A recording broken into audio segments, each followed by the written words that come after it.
Salut famille, c'est Charlie Paquet Fraternité, j'espère que vous allez bien. Voilà, moi ça va, par la grâce de Dieu. Mais je vais vous dire quelque chose. Il y a des choses que je dis et puis les gens extrapolent. Les gens trouvent que je ne suis pas normal. Mais je vous dis ici, mes frères et sœurs, le président Alassane Ouattara a la volonté de laisser le pouvoir à la nouvelle génération en 2030.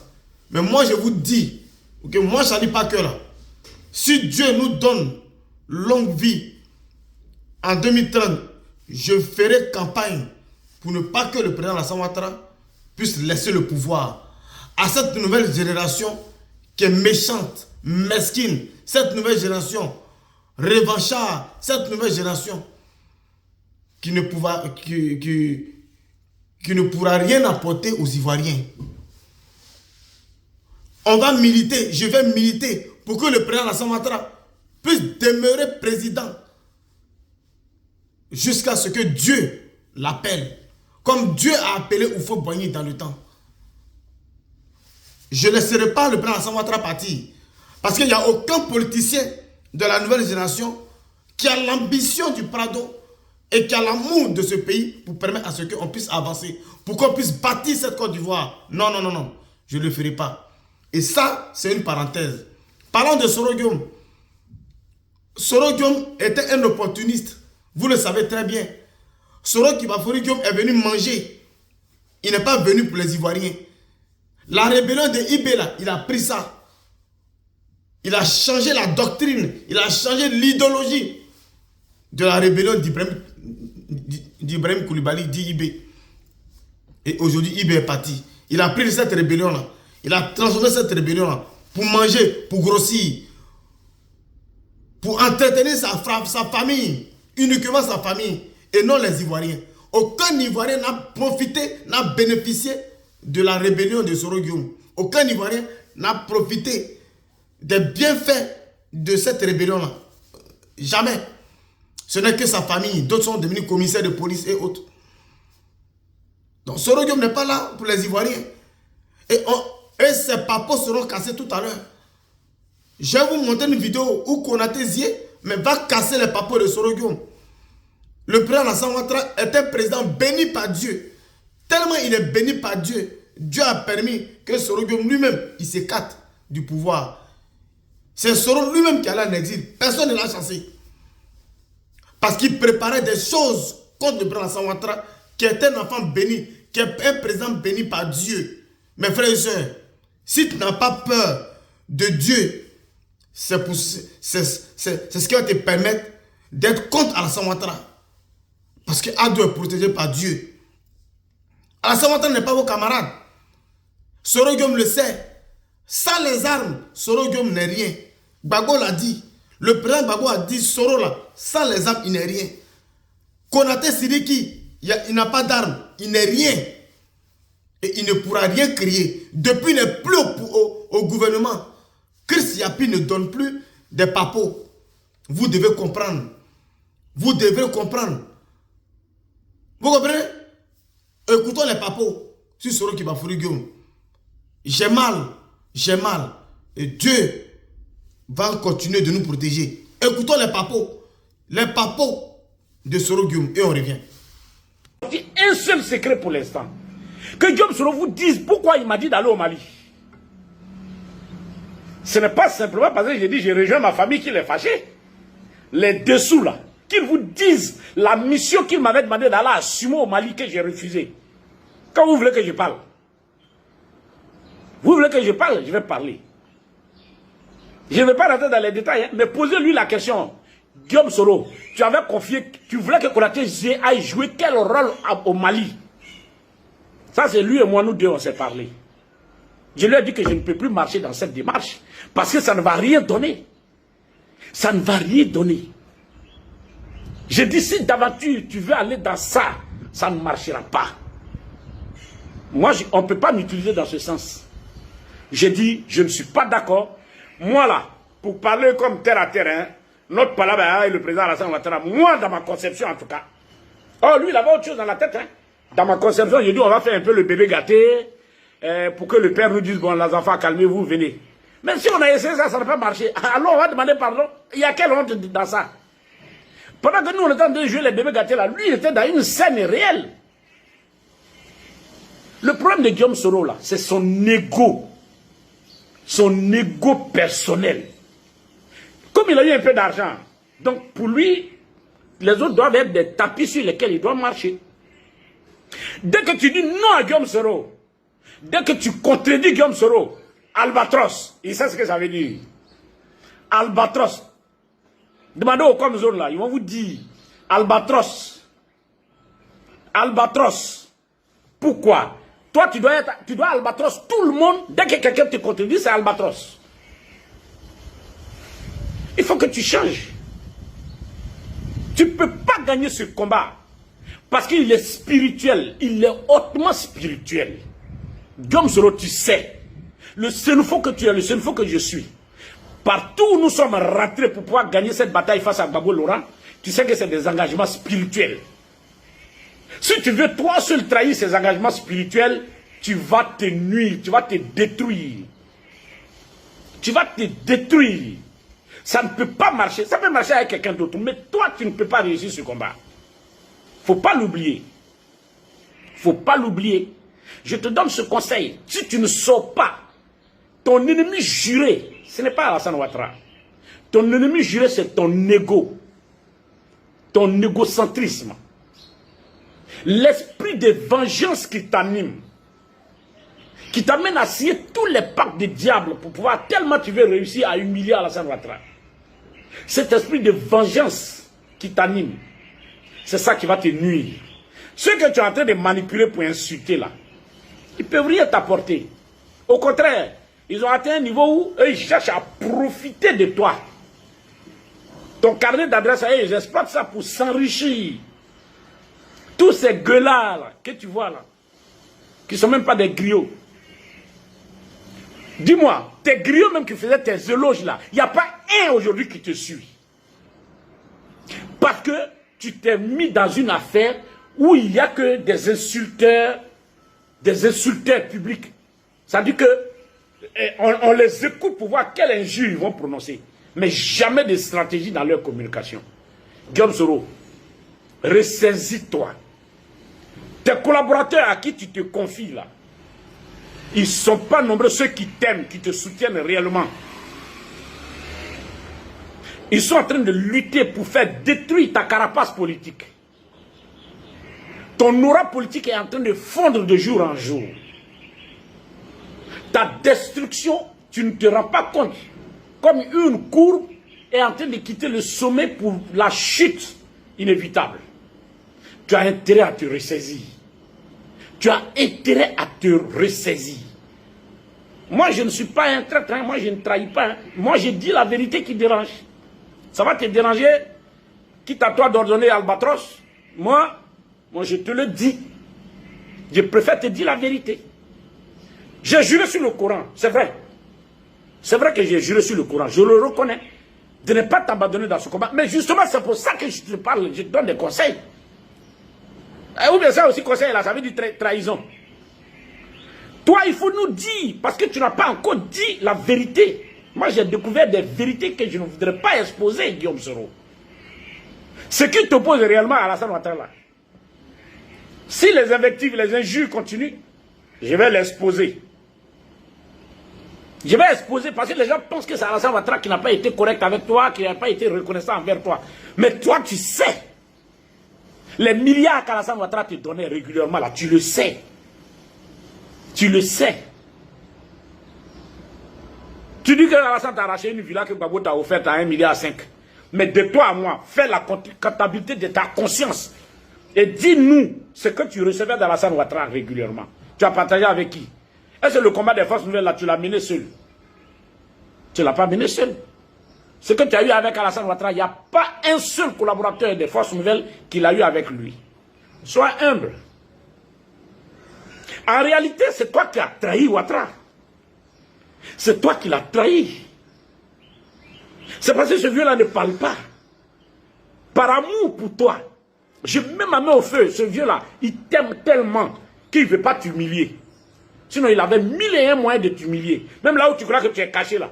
Lui, il sait où tu es. S'il veut t'humilier, il va t'humilier. Au contraire, quand il voit même certains de ses collaborateurs en train de vouloir te donner des coups, il les calme, il bloque. Ça, ce vieux-là, tu veux continuer, c'est ce vieux-là que tu veux continuer d'humilier. Lui, là, il a sa conscience tranquille. Il n'a pas envie de t'humilier. Mais tu es en train de te détruire toi-même à travers ton système de communication. Qui ne peut rien t'apporter. Qui ne peut que te détruire, te descendre aux enfers. Moi, là, s'il continue, moi, je ne m'appelle pas Alassane Ouattara, hein. C'est Alassane Ouattara qui lui répond pas. Mais moi, si tu m'attaques, tu continues de m'attaquer à travers tes cafards, là. Tu décides de descendre dans la poubelle, je vais descendre avec toi au fond de la poubelle. Je vais même je vais te devancer là-bas. Tu sais bien que je sais beaucoup de choses, tu le sais. Donc il faut te ressaisir. Il faut te ressaisir. Ressaisis-toi, tu n'es pas le plus intelligent que tout le monde. Tu n'es pas plus intelligent que tout le monde. Vous diffusez mes anciennes vidéos, le seul objectif là, on va diffuser ça au maximum, comme ça, le RHDP, ils vont lui fermer la porte, là il va rester au milieu, il est grillé devant, il est grillé devant. Moi, c'est une fois, hein. Dans le pire des cas, je retourne faire du champ, le champ de mon père est là, je m'avais travaillé au champ, hein. Et on vous dit la vérité, tout ce qu'ils ont dans la tête, ah, c'est parce qu'il a faim, j'ai trop faim, c'est pour ça, moi ça fait 8 ans, je suis là, je vis. Moi, je ne cherche pas, je n'ai jamais fait du chantage à qui que ce soit, je vais attaquer Diom Soro pour que vous me nommez. Non, non, jamais. Je ne suis pas ce genre de personne. Je dis la vérité parce qu'on est sur le mauvais chemin. Je répète, on est sur le mauvais chemin. Ça ne va jamais nous profiter. Au contraire, c'est de la malédiction qu'on va récolter. Mais c'est de ça que je parle. La traversée du désert, là. Quand tu te rends compte que tu es en train de prendre la mauvaise piste, tu es sur le mauvais chemin, mais ça coûte quoi de dire à l'autre, vraiment, on s'est engagé, mais c'est mauvais, changeons de route. Ça, c'est ça qui est la trahison. Toi, tu as les moyens aujourd'hui de te déplacer de pays en pays, avec tes milliards, aller te cacher avec les petites quelque part là-bas pour t'amuser bien. Nous, on n'a pas ce minimum. La traversée du désert suppose qu'on bouge ensemble, on traverse la poussière ensemble, on fait les mêmes pas, on subit les mêmes intempéries ensemble. Or, toi et nous, on ne subit pas les mêmes intempéries. Tout est bien qui sont en Côte d'Ivoire ici. Là. Nous, on est au courant de tout. Tes loyers qu'on encaisse pour toi, là, tout est bien ici. Nous, on n'a pas ça. Et c'est finalement, on traverse le désert ensemble. Toi, tu es dans... on traverse le désert, toi, tu es couché dans une voiture climatisée. Et nous, on est sous le soleil. Et tu veux qu'on continue. Non, on te dit, la route est longue, elle est difficile, elle est périlleuse, et puis elle est improductive. Tu dis non, ça c'est la trahison.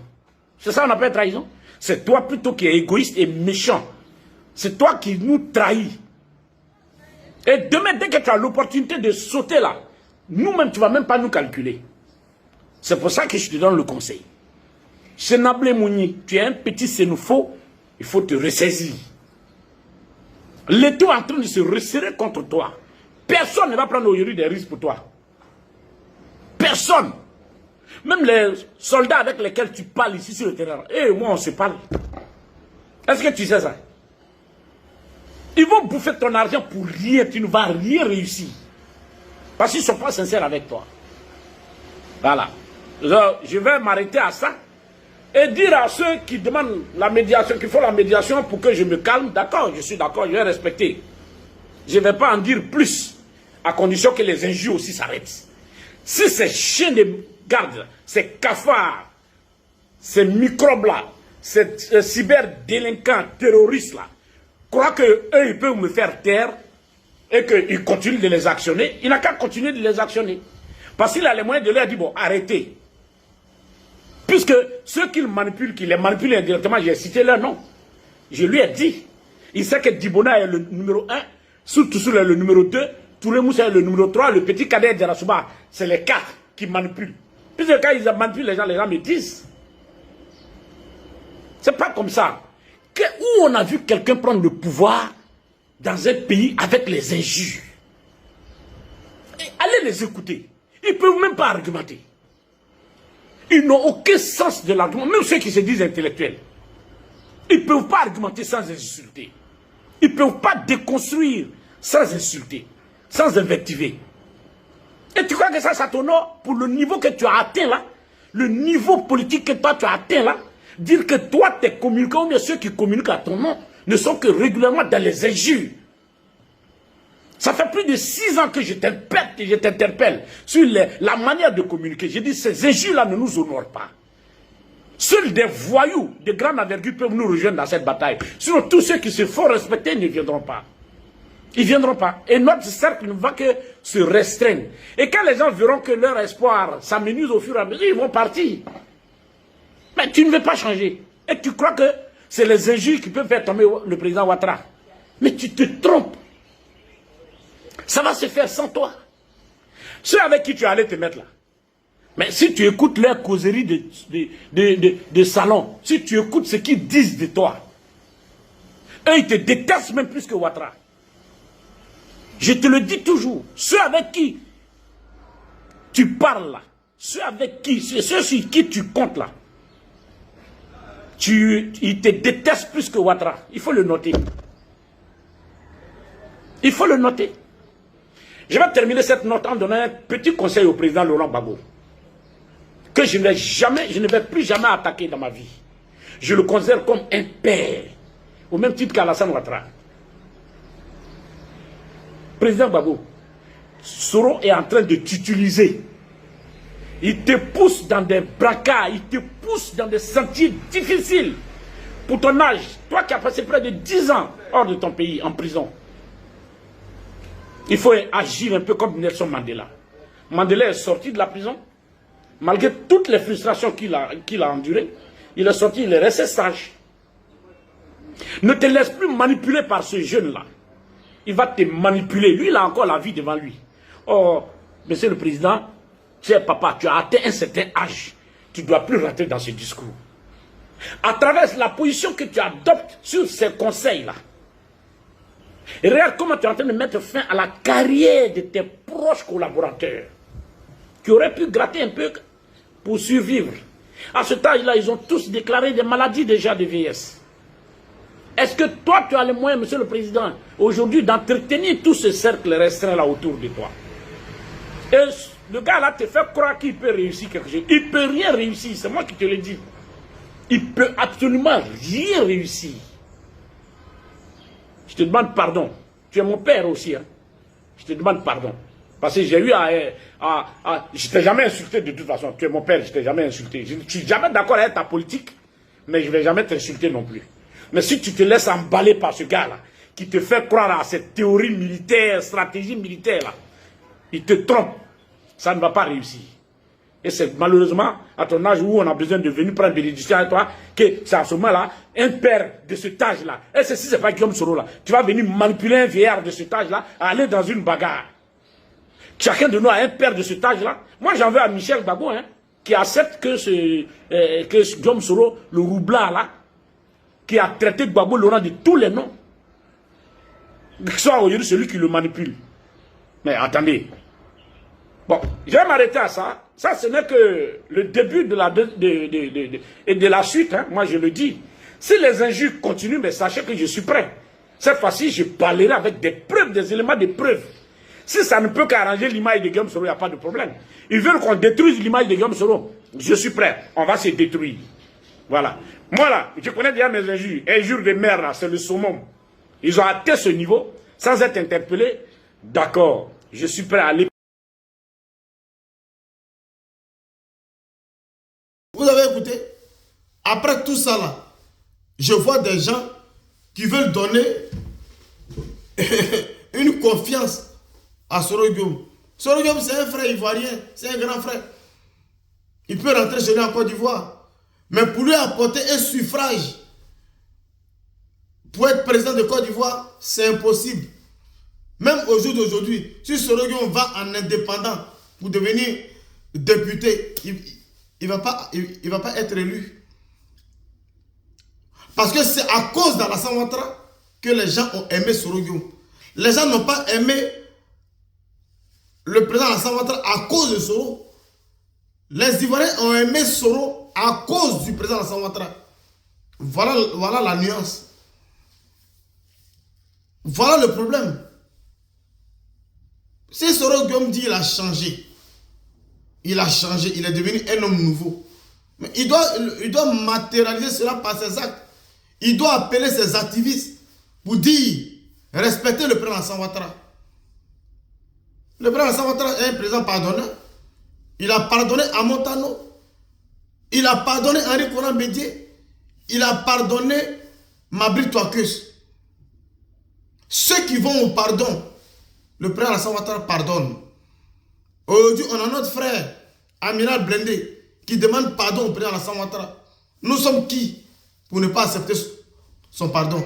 Nous ne sommes rien. Dieu qui nous a créés accepte le pardon. Konaté Zie a demandé pardon, il est à Abidjan. Qui l'a arrêté? Qui a arrêté Konaté Zie? Soro Alphonse a demandé pardon au président, il est en Côte d'Ivoire. Qui l'a arrêté? Plein de GPS, plein de Soroïs ont demandé pardon à Ado. Ils sont à Abidjan, il n'y a rien. Parce que le président Alassane Ouattara, il accepte d'être le réceptacle. Il reçoit toutes sortes de saletés, de poubelles. Il est là, parce qu'il est là pour les Ivoiriens. Et ce qu'on écoute comme témoignage sur Soro Guillaume, vraiment, ça fait peur. Ça fait peur. Le pays n'était pas gouverné. Parce que le pays était dans la main des gens qui ne savent pas gouverner. Et le président Gbagbo, c'est lui qui était président. Et puis Soro Guillaume l'a manipulé. Jusqu'à ce qu'il soit des potes. C'est-à-dire des potes à n'en point fini. Et il a fallu Alassane Ouattara pour que nos yeux soient ouverts. En 2030, Papa Ado, tu vas continuer. Tu ne vas pas aller quelque part. Moi, je suis là. Dieu n'a qu'à me donner longue vie et la santé. Tu ne vas pas aller quelque part. Nouvelle génération, là, ils n'ont qu'à attendre. Ils n'ont qu'à attendre. Voilà. Mes frères, il n'y a rien. Voilà le président Gbagbo. Il ne parle plus. Parce qu'ils ont compris que tout ce qu'ils ont manigancé là, ça a été dévoilé. Le trop c'est trop n'a pas prospéré. Le Front commun n'a pas prospéré. Le non au 4e mandat n'a pas prospéré. Parce que nous sommes dans le 2e mandat de la 3e République du président Alassane Ouattara. Et le pays est gouverné. Il n'y a pas de chélis. Il n'y a pas de charnier en Côte d'Ivoire. Grâce au président Alassane Ouattara. Grâce au président Alassane Ouattara, les gens trouvent du travail. Ça travaille. Les chantiers poussent comme des champignons en Côte d'Ivoire. Grâce au président Alassane Ouattara, la Côte d'Ivoire est sécurisée. On a des caméras pour protéger la Côte d'Ivoire. C'est ça là, on n'a qu'à laisser et puis parler d'autres choses. Non, Charlie, tu délis. Pourquoi tu ne veux pas qu'Ado laisse le pouvoir à la nouvelle génération? En 2030, tu délis. Ah bon? Je délie. Je suis allé à l'école et puis je délie. Paul Biya, il n'est pas allé à l'école. Paul Biya au Cameroun, il est allé à l'école. Mais il est dans le fauteuil roulant. Et puis il gouverne. Il gouverne le Cameroun. S'il faille qu'on donne fauteuil roulant au Prado, on va donner fauteuil roulant au Prado. Il va continuer de gouverner la Côte d'Ivoire en 2030. Parce que cette nouvelle génération que nous voyons, Soro Guillaume, Konaté Zie, tous ceux qui ont trahi Ado, qui sont revenus, on ne peut pas confier le pays à la nouvelle génération. C'est impossible. Voilà ma part de vérité. Si vous avez aimé, partagez massivement, abonnez-vous. C'est Charlie Paquet Fraternité. À très bientôt. Ciao, ciao.